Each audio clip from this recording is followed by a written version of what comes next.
All right, well, headline number 4 is that Target is yet again expanding its fleet of delivery hubs. Yes. Building on a story that we at OmniTalk... I feel like we need the ticker. Beep, beep, beep, beep, beep, beep, beep, beep. Breaking news. Yes, but we did first break this story nationally last year, and kudos to you for actually keying in on it. But CNBC is now reporting that Target will open 3 more sortation centers, 2 in Chicago and 1 in Denver, to cut delivery costs and get online purchases to customers faster.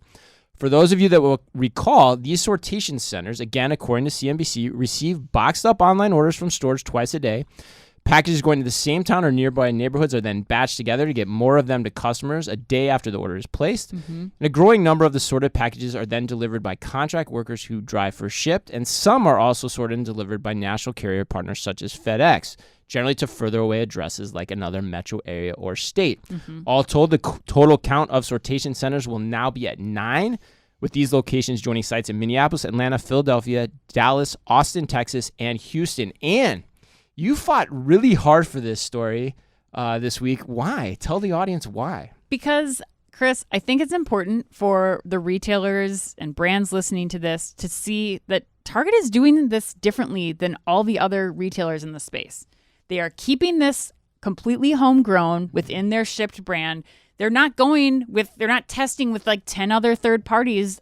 Well, officially, I know we saw that some people There's a lot of players that are kind of trying to work around this, but they got this entire old Sears building to allow their whole like process and approach to sortation centers to unfold. Like the Shipt drivers are driving their cars in next to FedEx trucks. Right. Like Target's talking about investing in their own delivery vehicles now. Like, I think that this is a model. Let's be clear. Their own delivery vehicles for Shipt drivers. For Shipt drivers, so yes. The Shipt drivers they'll still contract, but they'll give them the car to drive, the vehicle to drive, right? Yes, that's what we assume here based on what the article or the statement from Target released. But it's so different than anybody else's approach. We are not seeing anybody else take this on completely in-house without another like few tests going on in the background. So I also am curious, like we don't hear a lot yet about what kind of automation they're going to be using, if they're using automation at all to kind of pack and ship these orders. So I'm curious like what that looks like, or I would love to get a look inside to see exactly how they're going to be able to expand this and scale and to continue to get faster, especially as they build up more deliveries. Right now they're packing those Shipt drivers' cars as full as they can, but once they start giving them delivery vans, like how are they going to continue to do this more quickly? Yeah, I mean, I agree with you. I would absolutely love to get a look inside these buildings. I think that's something that's just been on my mind and your mind too for a while now.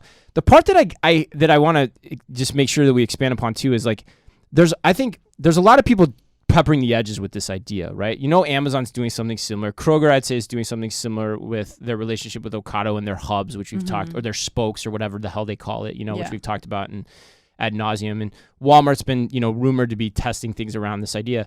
But the point that you bring up that I think is really good is like Target is the only one as of right now that is using their own third-party gig delivery service, which they own, which is Shipt, and using this process to make those drivers more efficient in the long run. And that's really important. But at the end of the day, the way I summarize this for me is I think it's a smart interim step that retailers are going to start taking between centralized fulfillment, the large centers, and the micro-fulfillment idea.